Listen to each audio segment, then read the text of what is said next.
Oh, it's zoomed in. It's an excellent way to start the live stream, Cara. Hi, happy Friday. I'm Cara. And I'm Michael.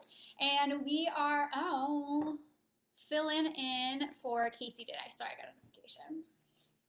Yeah, so we're taking over the FriYAY, and today we're both photography people, so we're going to be teaching or giving advice, the top 3 tips to having a successful photo shoot. So I'll throw it over to Cara to give us the start. All right.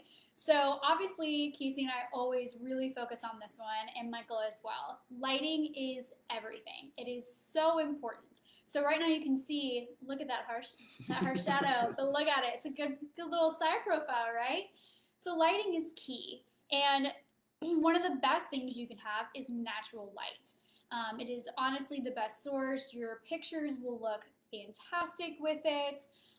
But there are some things you can do if you don't have accessible light or it's a rainy, drabby day. Yeah, and so one of the things is actually what we're doing is we're using a ring light. They're pretty standard these days for specifically video and then portrait photography. They kind of give a nice frontal light that doesn't come from one area. It's a nice balance when trying to light a subject that is directly in front of the camera. Yeah, it's definitely very helpful. There are some other things you can use. If you do have photo equipment, then you'll know what a box light is. Using other light sources around your house, even a lamp. So if you're on Zoom and it's gloomy out and your natural light source is not working, you're by all these windows and it's just not working well, taking a lamp and putting it close by or even taking the lampshade off of the lamp will give you some extra light. And another thing that I've always found is helpful is, especially if you're trying to light something in your room, specifically a person, is your overhead lights a lot of the time will give great lighting to the area around you. And so if you can get the area around the subject lit very well, then all you have to worry about is making sure there's no shadows on your subject. And, whatever photo you're taking, that's always going to be your goal, is to prevent shadows. Right now I've got a little bit of, on this side, I guess, on me just because the window here. But that and the time of day and where we're placed, we're sitting in some comfy chairs. But yeah, lighting is really, really important. It's going to really depict how your picture will be. If you like more white and bright looks, doing a really sunny day, even sometimes if you're doing a product photography shoot, sometimes you get those really sharp, beautiful, bright lights and even shadows. I'll take the objects outside, having that direct sunlight, and yeah, it works pretty well. But we'll move on to tip number 2. Hit it. So tip number 2 is my favorite tip. It's the variety tip. Anyone who's taking pictures knows that you have to kind of move your subject around and get a lot of variety.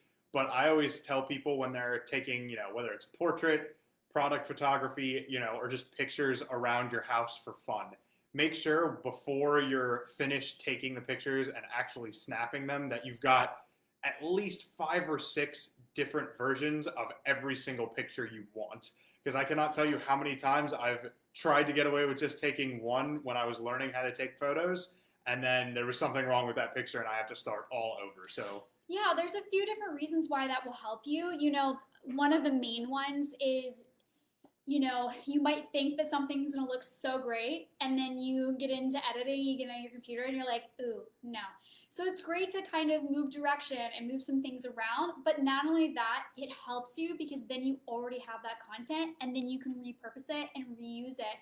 So that way, if you're posting on social media, you're not posting the same exact product photo of a head-on shot, and even if it's different products, no one wants to see the same stale white background, head-on shot of every single product. They want some change and they want some dimension into that. And so switching it up and, kind of doing it head-on, maybe from above. If it's a product, maybe if it has like a lid, taking the lid off and kind of setting it to the side. If it's a scarf, kind of moving the scarf in different directions or doing different things with it. Kind of just think about it. And people think that takes so much time, but it actually really doesn't. Taking a few shots really quickly of the different directions maybe takes a couple of minutes. So in all, you can probably have 5 different types of directions and variety within probably 30 minutes. And the big thing with that as well is you never know what you're going to end up liking until you see it bigger than your viewfinder on your camera. So you might take a picture on your viewfinder on your camera and go, wow, that's the best picture I've ever taken.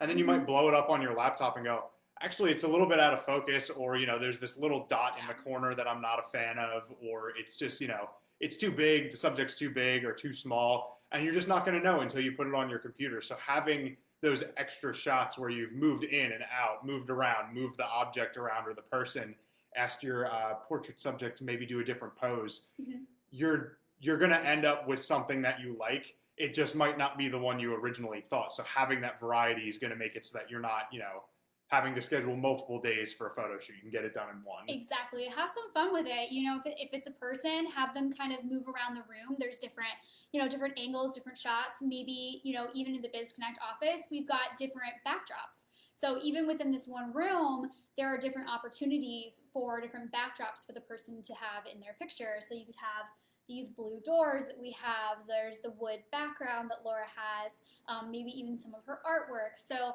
look around you and see if there's other things. And this takes practice. Just kind of play around even with your iPhone one afternoon and just kind of play with placement. You can even look for some great inspiration on Pinterest and see, okay, product photography shoots or, people shoots, do different things. I know there are some great TikTok videos that people have shown this specific thing as well, of showing different examples of this one particular thing and showing the different examples that you can do with it. So if you need inspiration, there are definitely places that you can get that. And moving kind of on to the last tip, it kind of goes hand in hand with variety. This one is the more the merrier. So we spoke a bit about having different angles and multiple takes of the same angle in variety. The more the merrier is just kind of hammer that idea home. If I come home from a half-hour photo shoot, I expect to have between 100 and 200 pictures of the subject. And that sounds like a lot. I'm only probably going to use maybe 10 to 15 of them.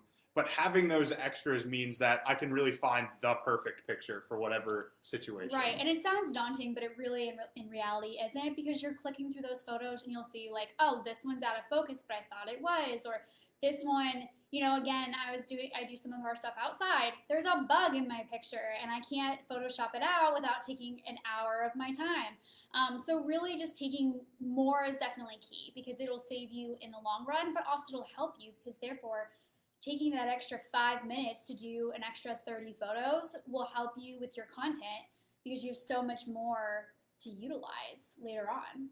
And the biggest premise with this is you want to do the work up front as opposed to in the end. All three of these tips are to make it so that you don't have to do as much editing, because that takes the most time. A photo shoot's quick and easy. Editing sometimes can take a long period of time for just one picture. Yes, exactly. That's the part that takes the longest, that people don't always think of, or even when we're sending out proposals, that we always have to explain. And so definitely saving you in the long run, but also the goal is, if you have all these things set up up front, you don't have to reschedule and reshoot. And whether that is to save you time or money, it's saving those things. And so that is our main goal, is to help you and to help coach and help teach where we can.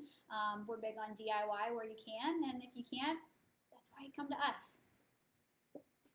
Yeah, I think that just about covers our tips.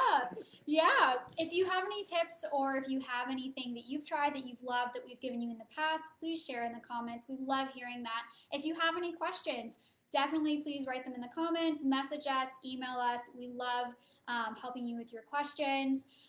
Check out our TikTok, where Casey has been answering lots of questions. Same with our Instagram. We ask her, short little questions like, does a blog really help with SEO? If I'm a retail business, should I have a website? Things like that. So if you have any frequently asked questions that you would love to know, please give them to us, and we will either feature them on a FriYAY, or we will feature them on our TikTok page. All right, have a great Friday. Happy Easter too.